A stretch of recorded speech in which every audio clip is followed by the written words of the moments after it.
পৃথিবীতে শ্রেষ্ঠতম প্রতিশোধ হলো চুপ থাকা।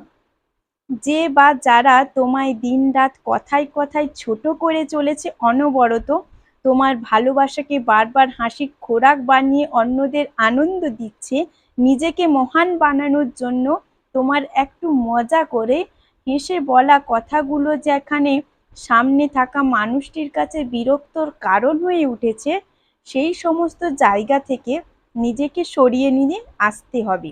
যেখানে তোমার কথার দাম থাকে না, তোমার পছন্দ অর্থাৎ তুমি যাকে মন থেকে নিজের মনে করো সেই মানুষটাকেও যখন তোমার অবজ্ঞার অবহেলার সাগরের ভাসিয়ে দেয়, সেখানে না থাকাই ভালো। কারণ তুমি যেমন তেমনটাই তুমি ভালো। অন্য কারোর জন্য নিজেকে বদলাতে নেই। আর যে বা যারা তোমার উপস্থিতিতে অস্তিত্ব বোধ করে, তাহলে সেখানে নীরব থেকে আস্তে আস্তে দূরে সরে আসাটাই বেশি ভালো। কারণ কারুর সাথে তর্কে জড়ানোর থেকে নিজেকে চুপ রাখাটা সবচেয়ে বেশি আনন্দের। সেই জন্য নিজেকে নীরব রাখতে শিখুন আর ধৈর্য ধরুন। দেখবেন সময় ঠিক তার সময়ের মতো কিছু ফিরিয়ে দেবে।